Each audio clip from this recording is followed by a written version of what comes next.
Hello and good evening, and welcome to episode 56 of the Grove podcast. Yeah, I just wanted to make a little brief sort of announcement at the beginning of the pod. As you know, my normal co-host Moz, he's had to take an indefinite leave from the pod. Just life and all the rest of it. It's just getting in the way, and he's got certain priorities. So look after yourself, Moz, and there's always a seat here, welcome, waiting for you when you're ready again. But until then, or who knows what happens in the future, I just want to introduce my new co-host, who's agreed to help along, to be part of the Grove and whatnot. So I'd like to. You heard him last time, and he's been on before. I'd like to welcome Ian. Ian, how are you?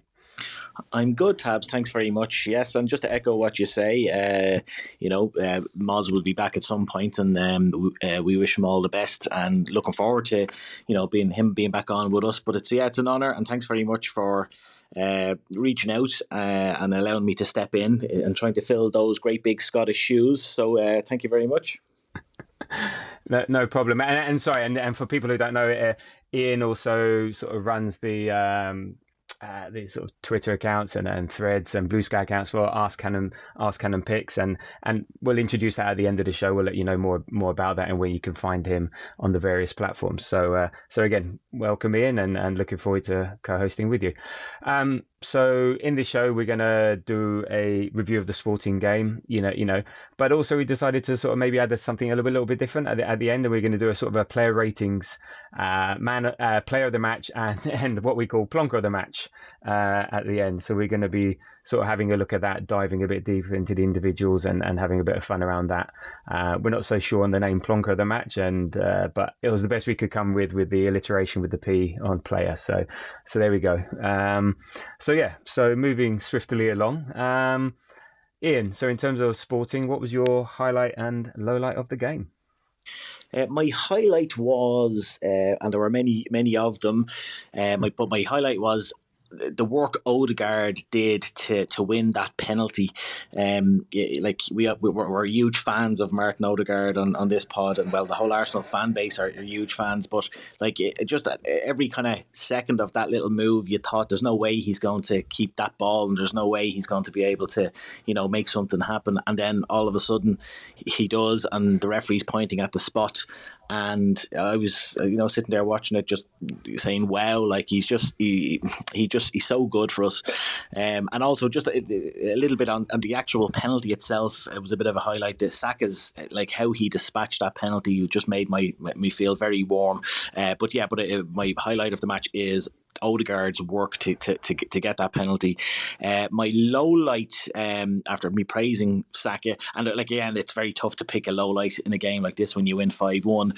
But my low light was for their goal. I know Calafiori obviously let the defender go, but in the lead up to the corner, Saka gave the ball away very, very loosely. He tried to play the ball kind of infield, and he just played a poor pass, and that was my low light of the game. But he does so much for us at the other end, so we'll forgive him.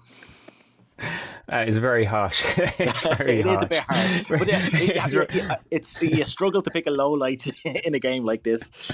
Well, we'll see. But those are the fogging standards, as our great leader said. And sorry, I have to mention this. I'm getting really distracted. All I can see is the ceiling, the corner of the ceiling of your hotel room, and with your hair bobbing in and out of it every now and then. So if you want to adjust your camera a little bit, then that might help me stay concentrated. Is that better? That's much better. I'm counting the cobwebs in the corner of the room. So. Thank you. So in terms of my highlight, my highlight was actually getting to watch the game. It's a bit of a birthday season in the Tabarelli household. So my wife's birthday yesterday. My son turned 18 today. So many congratulations, Gianluca, for becoming. I was going to say a man, but we'll reserve judgment on that for now. But yeah, so and we're out for dinner last night, and I had to bite bite my tongue to say, "Oh, can we get back for 8 o'clock so I can watch the football?" I mean, luckily my son's a big Arsenal supporter, so for him it was a no-brainer. But for the wife, it was for Karen, it was a bit difficult. But yeah, so I managed. My son was driving, so I managed to catch the first goal in the car, and then managed to get home for the rest of the game. So my highlight was actually being able to see the game, and what a game it was. Nice. Um, in terms of lowlights, it was the throw-ins. It's a perennial thing with Arsenal on the right hand side. I don't know. Timber seems to have the white problem that he just can't. Just why is it that we can't do quick throw-ins, or why is it that we push it to the limit of it? And surely the players must know, and all the rest of it. What are they waiting for? The perfect just and guess what? There was that funny moment where actually he didn't get carded. He just gave a foul throw and gave it the other way. But actually, when he did take a quick throw in, it led to, I think, the penalty. So Mm, there you go. So yeah. So just those, it's just like you just can't just throw it, and you're just sort of waiting. Can you just please bloody throw it before the referee gives you a yellow card? And so yeah. yeah, that was my low light. But as you said, very hard to pick anything out of what was a fantastic 5-1 victory for the Gunners. Yep. Um, so when you saw the lineup, so the lineup actually, I think this was our strongest 11 that we've had out all season. So yeah, Ryan goal, Timber, Saliba, Gabriel, Calafiori at the back, midfield of Rice, Partey, and Odegaard. So we still haven't seen that midfield yet. And then we have Saka, Havertz, Martinelli. Yeah, what did you think when you saw that starting lineup? Is it what you expected? Yeah, how did you feel? Yeah, I was very, very happy with it.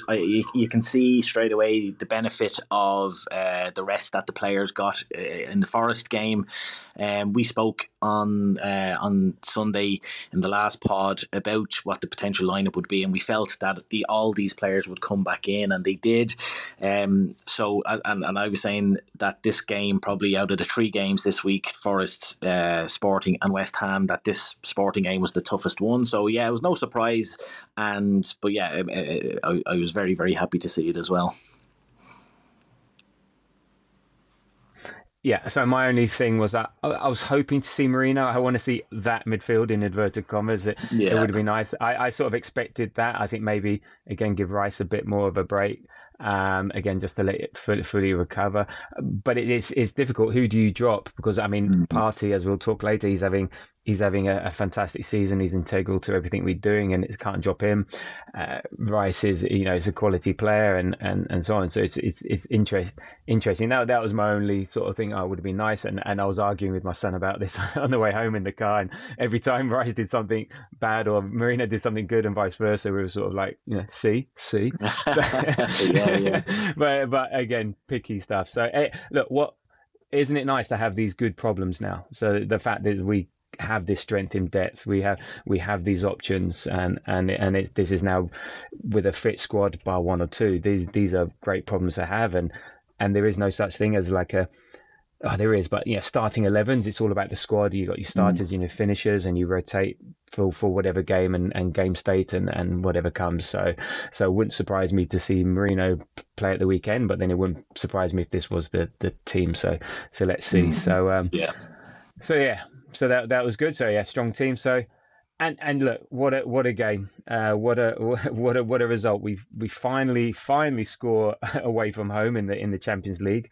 I think it's the first time since the departed and not dead, but over to Palace, which may be seen as the same thing. But since Eddie Nketiah scored against PSV in the group stages last season, finally getting a win away from home.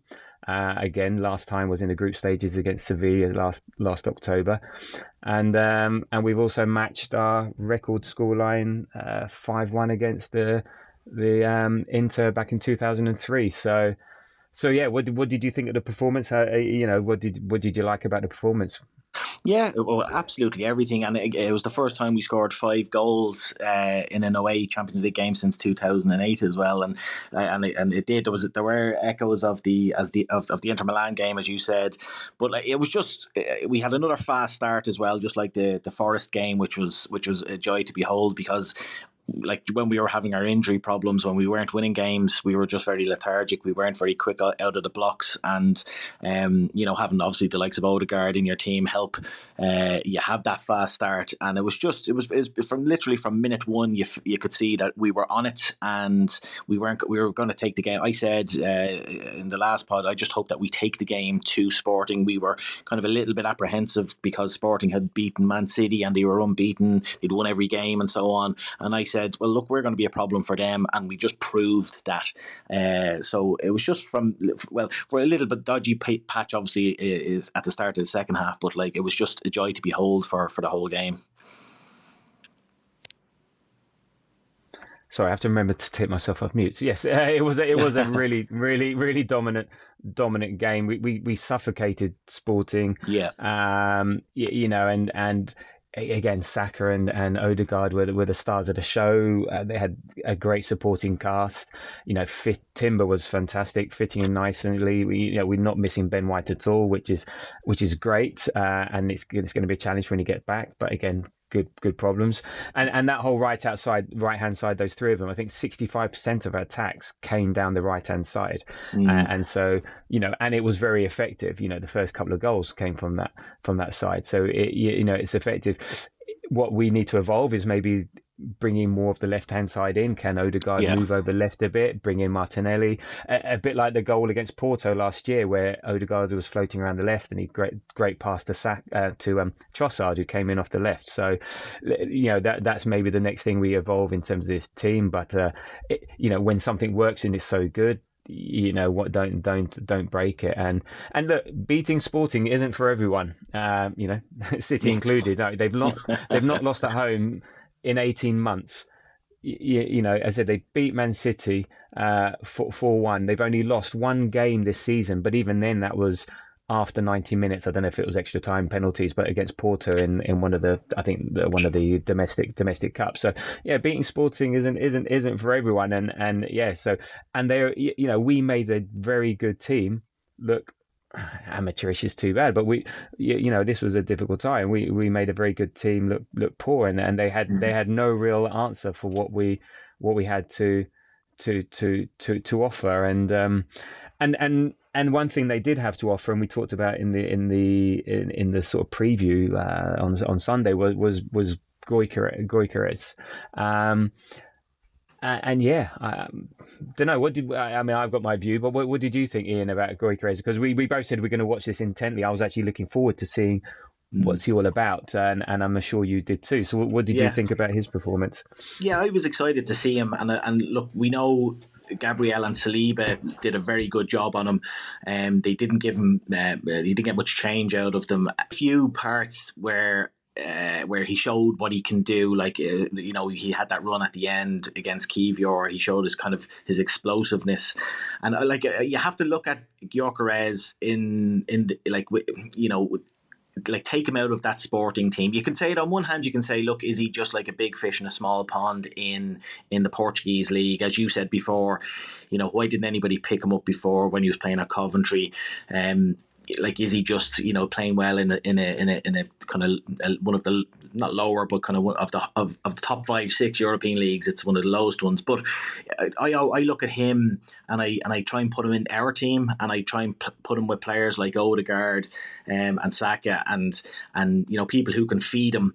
And yeah, you might need to be playing against people with high lines. He likes to have a bit of space in behind him, and we don't always get that because teams always do this block against us. And but I really like them. No, I really like him in general. But he like I say, he didn't have much change. But there were moments where I'm still interested in him. I'd still like to see Arsenal maybe not spend 100 million, but maybe a 40-50 million kind of situation, and see where we go.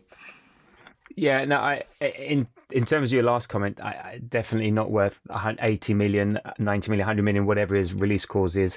I'm thinking 40, 50 million at best, and then I think he's less of a massive gamble, because of clubs like Arsenal spending that much money, you need to be more of a surefire thing. You spend Yeah. 105 million on Declan Rice, you are getting Declan Rice, and you know what he's going to do. Yeah.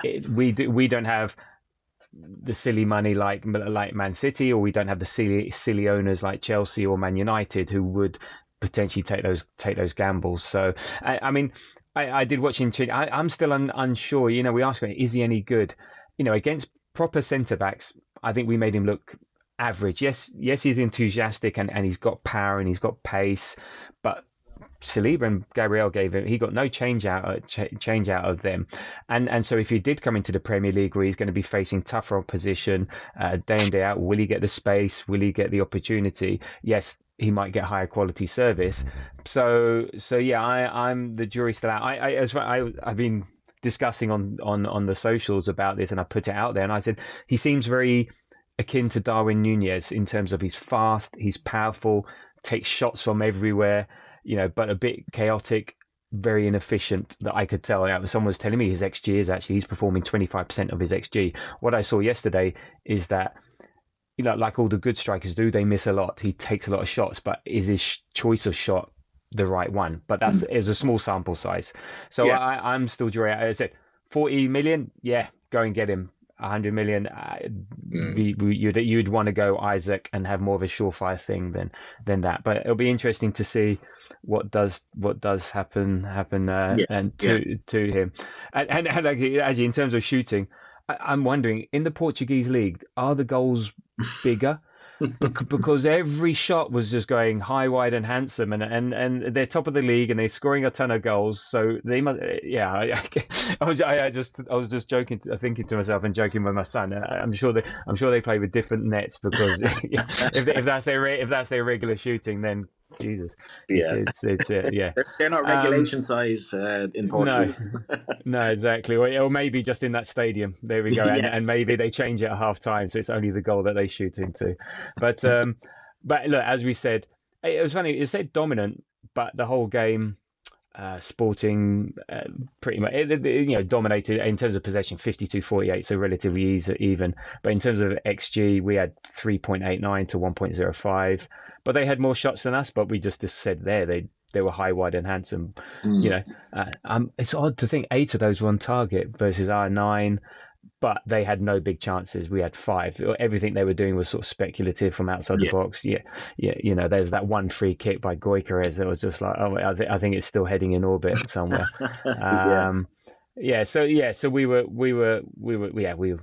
obviously the better team, sort of to the eye and statistically.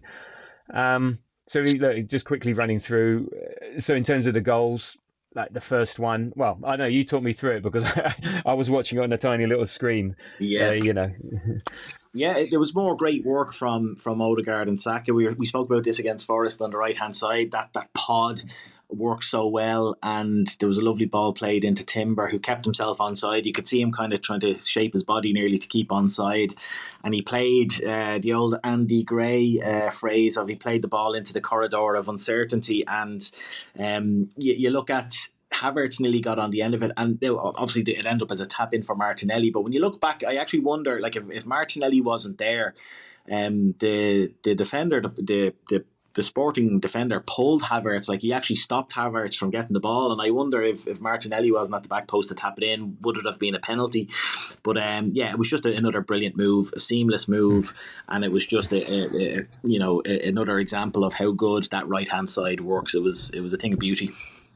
Yeah, and it was.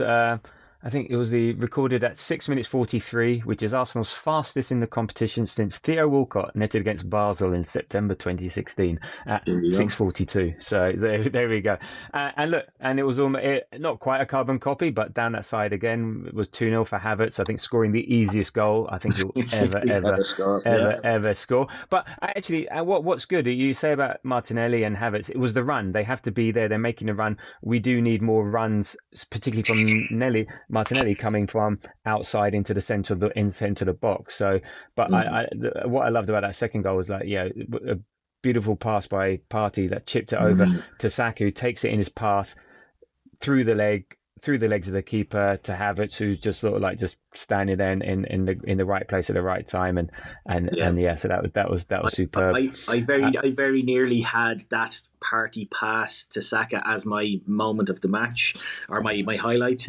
And but I yeah, it was just, it was just sublime. Yeah, very very good.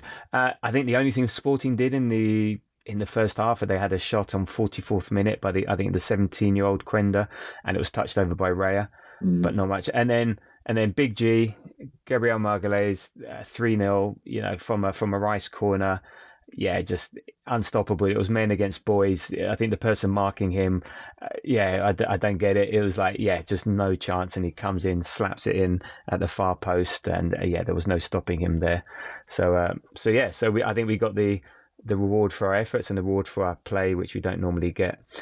Um, Second half was a bit more interesting. I think they came out with more intensity. They pressed higher. They pushed harder. They had to do something. And then, yeah, Mm. take us through their goal on 48 minutes, Inacio.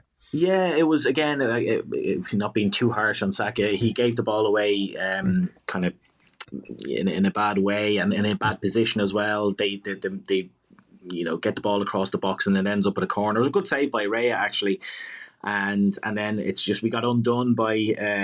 It wasn't a great corner. It was just kind of into the middle of the area, but Calafiori loses his man, and yeah, he just kind of side foots the ball into the net, and it was a shame because we were just free flowing in the first half, and that just put us on the back foot for a little while.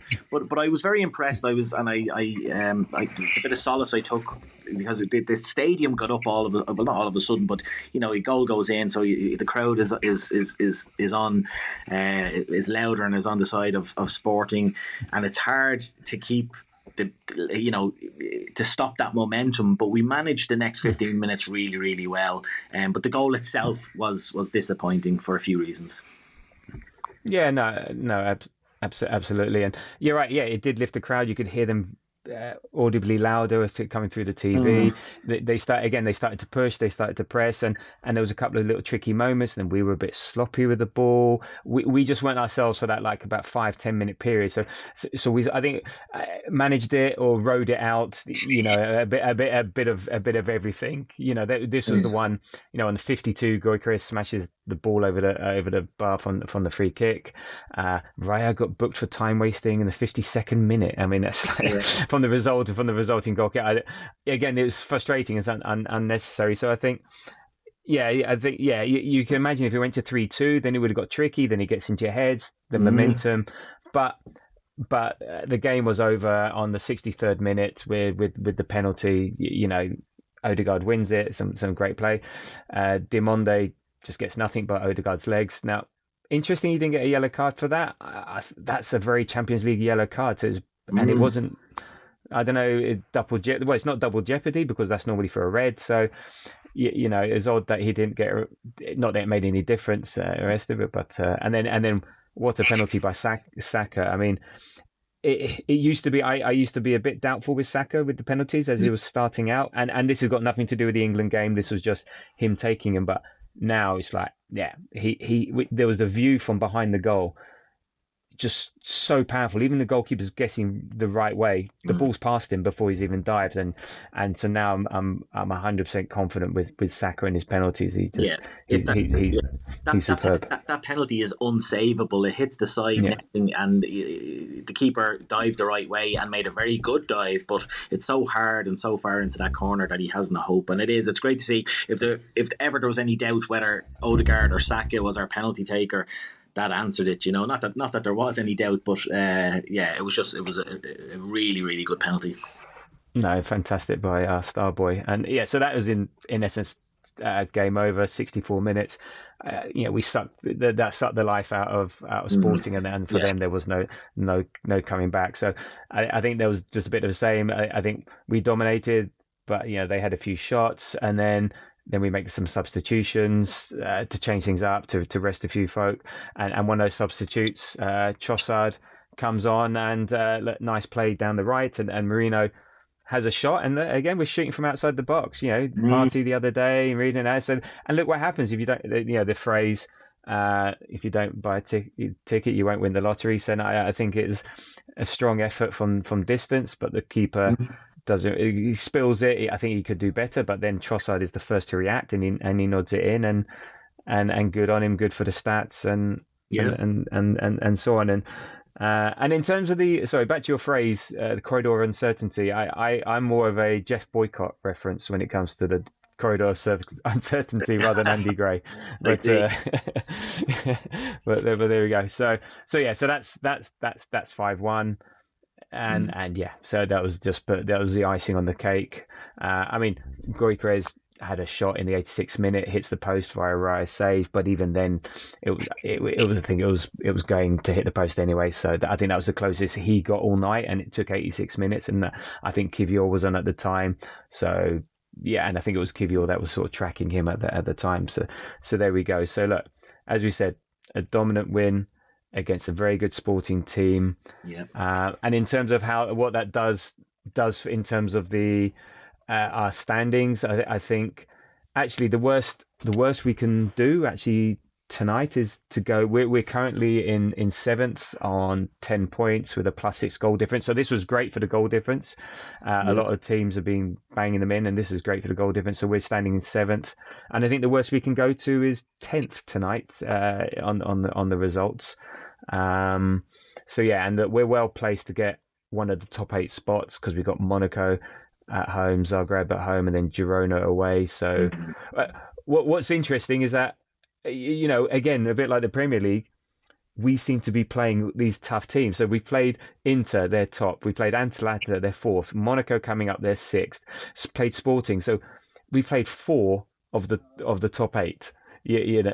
And or will be playing four. So yeah, so when we all saw the draw, I think we all thought it would be relatively easy. But so yeah, what do how you thinking? You think top 8 is nailed on, or do you think we still got a few more challenges ahead?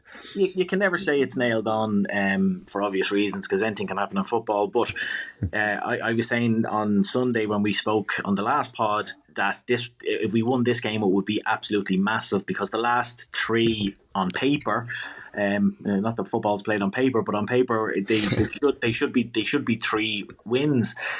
So to Hmm. get one up over one of the other top 8 rivals last night was massive. And Hmm. look, I'd be surprised now if we didn't finish in the top 8.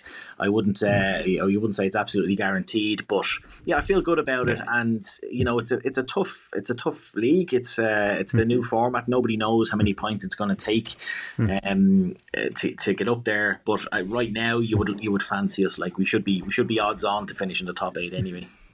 No, absolutely. And interestingly, what we considered potentially our toughest opponent, PSG, they're sort of languishing in 23rd, 24th, and they're going to struggle even to make the playoffs. Yeah, So yeah, look, we really want to avoid the playoffs. Those 2 games in a congested fixture list, yeah, it'll be really good. So I think we'll be going for it against Monaco, going for it against Zagreb, and then hopefully we can take it a bit easier against Girona. yeah, So we'll see. So I think, but we're well placed. yeah. Okay, okay. So thank you for that. And so now we're going to say do this sort of news section of the show. We're sort of going to myself and I'm just going to go through give each player sort of our marks out of 10 and give some rationale why.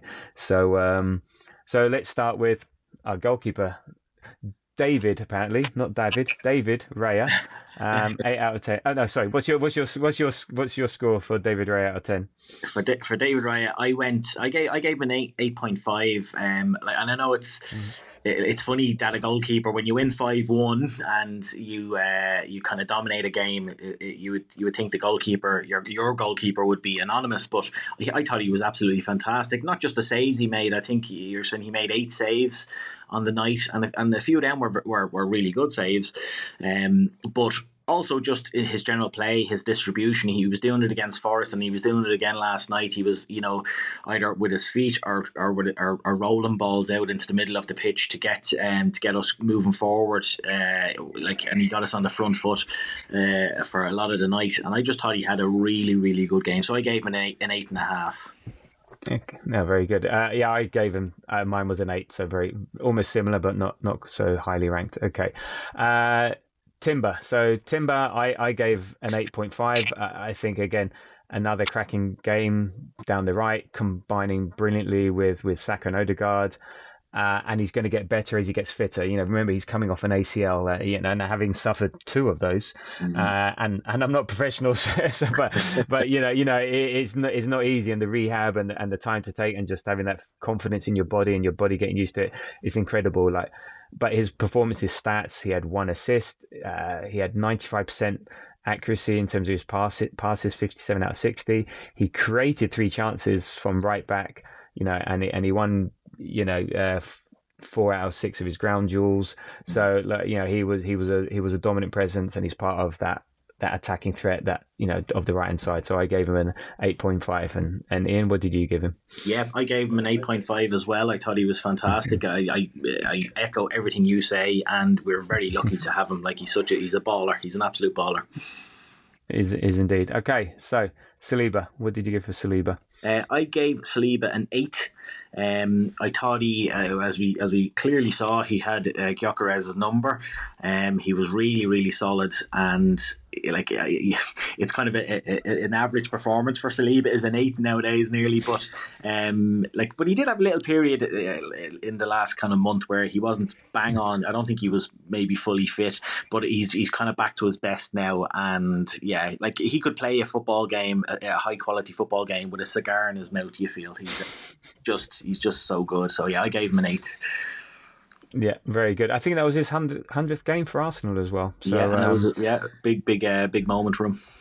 yeah, absolutely. Yeah, I was an 8 as well. So okay, on to Big G. So Big Gabriel Margalez. So I gave him an 8.5.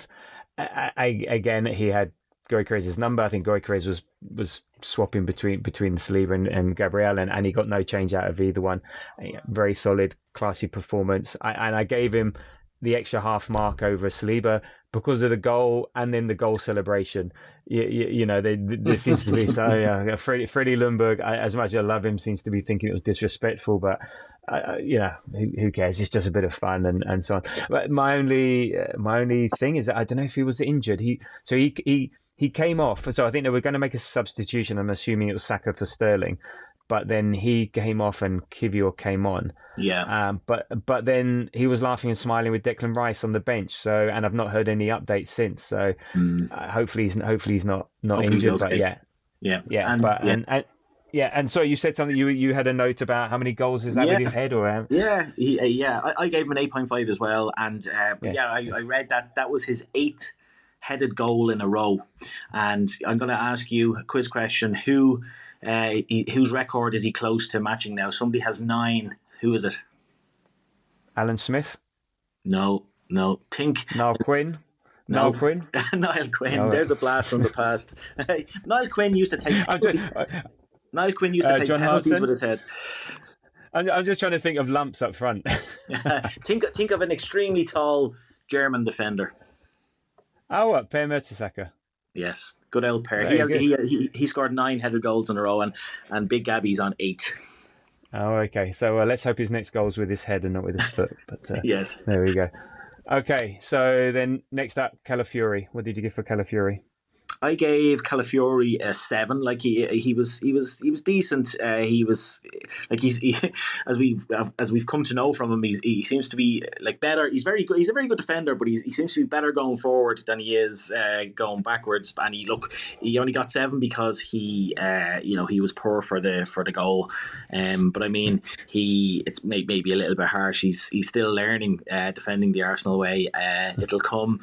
And he's still brand new. You have to remember he's only at the club, whatever, 4 or 5 months. So you have to give him a bit of time as well. But yeah, I gave him a 7. What did you go for? No, absolutely. Yeah, I went for 7 as well, and yeah, I echo all that. Again, also part of the time he's been injured, so yeah, it's gonna come. Have no doubt. And I think maybe he was conservative by design. I said Timber down the right. That was where the threat was. So he will be when that happens. Then we fall into a back three shape, and he would be part of that. So he's fine. So next up, this is we got another difference of opinion, very minor. But next up, Rice. I gave a 7. Watching him, he just did Rice things. The reason why I marked him down is that when in sort of promising positions in the area, he seems to rush or slash at his shots. I think he could do better from shooting in higher up positions. Yeah, he needs to just a bit more composure there. A couple of times where a couple of times I think he could do better. Not expecting him to score, but at least not having it going wide Portuguese style. I guess at least he got it again. Great corner assist for the corner for the Gabriel goal right in his head. So that's Yeah. fine. But a 7, a 7 Yeah, for me. I went a little bit more. I just went 7.5, and it's hard to argue with what you said. What I just noticed a couple of times, like Declan Rice gets a little bit of slack for not being progressive, like shall we say, that he can kind of sometimes pass sideways and whatnot. But I found last night that he made a few little bursting runs. He made a few passes through the lines, and and just for that, I just gave him a little bit extra. Okay, very good. All right, next up, party. Thomas Partey. I love that. I love that guy. Like he's such a good player. I said before on pods in the past that and these are big words because I've seen some incredible players, but he's one of the best players I've ever seen play live for Arsenal. Like on his day, he's just sensational. Like at the base of that midfield, he's unbelievable. He had a pre-assist for the Havertz goal, that little chip to Saka we spoke about earlier, and he's playing sometimes the best ability is availability, and he in the past, he's been guilty of getting injured quite a lot, and guilty of getting injured like it's his fault. But you know what I mean. But he's fit now, and you can see it. He's I gave him an 8.5, and like he was one of the best players on the pitch last night. He was unbelievable. No, very good. I gave him a 9. Ooh. Um, so yeah, high marks, and we'll talk about players of the match at the end, but it's going to be pretty obvious for me. Yeah, I thought so good at the base of the midfield.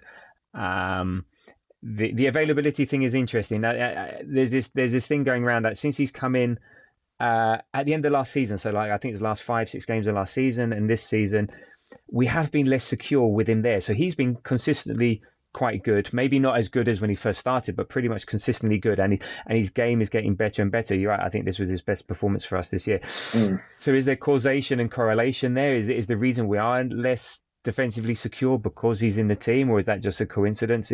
It's an interesting one, but also it shows his form, that the fact that the likes of Merino is not going to is out of the team. And when we were thinking all at the beginning when he bought Merino, we all thought Odegaard, Rice, and Merino as the midfield. So Yeah.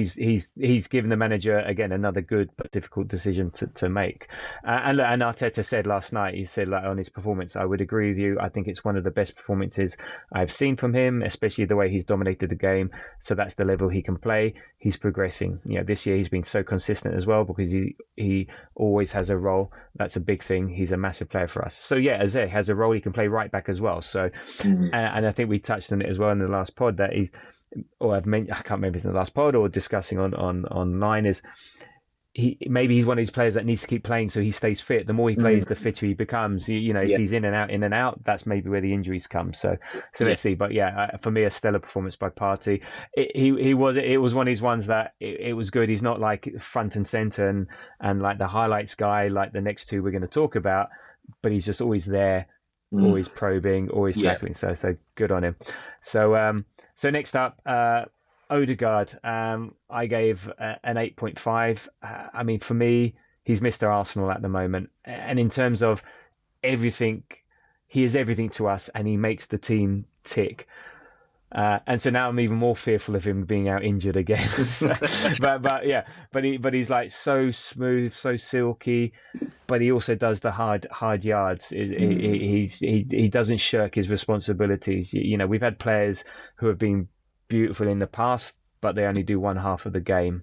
Mm. And so yeah. So for me, he's an 8.5. What did you think? Yeah, I went 8.5 as well. Mm, And mm, again, I echo everything you say. Like mm, it's mm, it's crazy. Somebody who's so gifted in a creation capacity, but yet you notice the other side of his game as much as you do the creation. You notice his pressing, especially in stadium. Like if you ever lucky enough to be at a game, and you just watch Martin Odegaard for 10 minutes. like most of those 10 minutes will be spent him harassing, defenders or whoever has the ball, and then it'll be a couple of minutes he'll get the ball and he'll do something magical, and it's just a testament to him of his all round game, that he's as striking as a nuisance and a presser as he is as a creative midfielder. Like he's just we're so lucky to have him. I love him to bits. No, he is fantastic. And what I sort of noticed yesterday, and actually a lot of the play, well, all the players in the team, the control under pressure and so on, and players firing the ball into them, and they just control and move it on as if it's just rolling to them.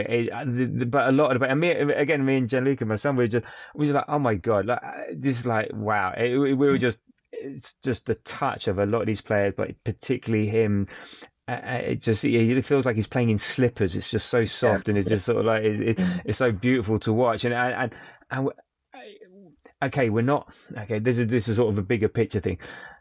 We all want to win trophies, and we all want to be successful, but we've got to just enjoy watching these players and yeah, love watching these players. fully agree. Because yeah, we all want that thing, and we want that intrinsic thing to cling on to. But this doesn't come around very often, and we're going to have this for 3-4 years, and then it's going to change. And so we really have to appreciate what we're seeing in front of us sometimes. Now, look, Yeah, again, we may be going over the top because we won 5-1 and we're eulogizing, but just sometimes sit back and just really watch and like, this isn't normal. We don't get to see this every week. So, and look, as I'll let you talk about Saka in a second, but Saka said about his relationship with Odegaard and the two together. He's an unbelievable player. The day he returned, there was a big smile on my face, and we all know Bakayo's smile is infectious. You can see the chemistry we have, how much I enjoy playing with him. I'm happy he's back, and I hope he stays fit for the rest of the season. But I'm going to add forever. So if we move on to Saka, what did you give for Saka? I gave Saka 8.5, the same as Odegaard. Like you nearly, it's getting to the point where we're talking about Saka and Odegaard nearly as one player. They're like nearly tied at the waist, and yeah, he had a goal and assist. He's just so consistent in the same way Martin Odegaard is, and again, I just absolutely love him to pieces. He's still incredibly young. We have to remember that as well. And I have to say, very well said what you said there about Odegaard and us having to enjoy having him there. And it's the same with Saka and a lot of these players. Yes, hopefully the trophies will come, but yeah, you hit the nail on the head there, Tabs. It's guys, we need to enjoy this and soak it up. So yeah, I gave Saka 8.5. Yeah, no, me too. And you said the consistency. What, 17 appearances this season? That's he's got 15 goal assists, so six Yep. goals, 9 assists. Just Mr. Consistent, just keeps delivering. And I heard something the other day, and it's like watching Ian Robin in his pomp, as in you just knew what he was going to do, Yeah, but you couldn't but stop him. you couldn't stop it. And Yeah. going down the right, cut inside, assist or goal, and I know whenever I hear consistency and whenever I think of attacking threat down the right, I always think of him because you just Mm. couldn't stop it, and it was because it's the same thing, just because you know it's going to happen, Yeah. and it felt like he was toying with the defender yesterday, Yeah. so beautiful to watch. So right, we'll quickly go through the next few. So Martinelli, I gave a 7.5. He did fine. Again, a bit isolated at left, but I Mm. gave him the extra bonus because he got the goal, and I want to see more of those runs where he's coming from wide and coming into the middle, being Mm. an extra striker. So I think he offers a threat there. What did you give him, Nelly? I gave him a 7. Yeah, but again, maybe it's a little bit harsh. He got his goal. By the way, do you think you mentioned earlier on? Do you think we have scored three? Well, players have scored three easier goals than the Martinelli, the Havertz, and the Trossard Yeah. goal. It's crazy how it all happened in the one game. But with Martinelli, yes, I gave him a 7. He was absolutely fine, and it's just great for him to add these kind of stats, not stat padding at all, because he got the first goal, which is it's the most important goal of the game. But it's just nice because he went through a period where he hadn't scored a goal or made an assist in a long time. So now he's starting to get to rack them up. So yeah, love it. Okay, yeah. And Havertz, what did you give for Havertz? I gave Havertz a 7.5. As you're saying, the easiest goal of his life. But again, you have to be there. You have to uh, make the smart run and keep up with the play. It's his eighth goal of the season, and as always, he has a great physical presence, and he provides that link up play and can be a target man when needed. And yeah, I gave him a 7.5. He was very very good. No, very good. I was being a bit more generous. I gave him an 8 for the goal and just his link up. Okay, so now we're coming into the subs, so we'll quickly run through them because they had little time. So Yeah. Trossard, I gave 7.5. He was there. He got the goal. He was on the front foot. And I think the one stat pulled out of my backside. So in terms of in terms of like he's second in the list of sub goals by Premier League players since the beginning of last season. So like you can make any stat you want from Yeah. whenever you want. But yeah, with eight, I think it's 8 goals as a sub since the beginning of last season. I think John Duran for Villa's top with 10. So Yeah. so it's a frustrating situation for him. He's effective as a sub, but then he gets pissed off as a sub, and I guess a Yeah. lot of people would. So it's a frustrating situation. But yeah, 7.5 for me. What about you? I gave him a 7. Yeah, Yeah. he was solid. He always does well when he comes on, and we know he had that little kind of a moment when when he scored, came on as a sub against Villa, and he did the little kind of you know funny Grumpy celebration. face. Yeah, no, I wasn't overly. I didn't really like that, but still, you can see where he's coming from. It just kind of echoes what you're saying, that it's hard. Like he's a super sub, and he doesn't want to be a super sub, but he's very effective in that way. So yeah, but I gave him a 7. Okay. Marino. Marino, again, I gave a 7. He was solid. Like you said earlier on as well, he had that shot that led to the Trossard goal, and it's important for players to be doing that, to take shots, and important to keep them on target because, well, you look at Gyokeres, he was taking shots from everywhere, but I don't think any of them were on target. So for Marino and Partey the other week, it's just great for them to get it on target because anything can happen. It bounces off. You might get a deflection. You might get a parry from the keeper like they did last night. So yeah, it's good to see him take shots. He did very well. Yeah, no, I agree. I gave him 7.5 just for that assist, and I think what's really good with Trossard and Marino, and we'll mention Waneri next, is there was no drop off in quality. They Yep. came on, players went off, they came in, and you didn't notice anything, in the past, and this shows where our floor has been raised. So in the past, we'd get players on, you think, it's not the same, or not the same, but no, these minutes for these guys, there's no drop off, and I think that's great. So yeah, so for me, Marino, I gave him 7.5. When Eri came on, and again another good, nice little cameo. I gave him a 7. Some nice touches, attacking play. What he's very direct. You see him as soon as he gets the ball, turn and go, turn and Yeah. go. Yeah. And again, no drop off. And what did you give him when Yeah. Eri? I gave him a 7 as well. Yeah, he had a moment in the game Yeah. where he had a great shot. The keeper made a good save, but again, we were talking about it Mm. in the last pod, like you just said. Great, just so direct, and it's refreshing to see that. So yeah, gave him a 7. No problem. Okay, then we have Zinchenko. I just gave a 6.5. He was fine. He seemed to be asking for the ball a lot, but no one was passing to him. So that's why I marked him down, because if the players aren't going to give him the ball, then I'm not going to give him the points. So yeah, I gave him. He came on, did fine, but there wasn't really much to do. Yeah, 6.5. yeah, I gave him a generous 7. Yeah, it's hard when the subs come on and there's not long left. But he, yeah, again, echo what you say. But I'm giving him an extra half a point because he's a northern as well. So Very good, very good. Okay, and then Kivior, I'm gonna do this. You gave him a six yeah, point five, and I gave him a 6. Just he yeah, came on just to finish off, and as I said, the main worry is where the big G's injured, but we'll yeah. see. So, just before we close out the show, two awards to give out. So, who was your player of the match? Yeah, and again, like I said earlier on, funny to do this considering we scored 5 goals and we were brilliant, and we could have we could pick a number of players, but I went with David Raya, as our man of the match, our player of the match. I just again he made some incredible saves. You feel so safe when he's in goal, and he starts an awful lot of our attacks.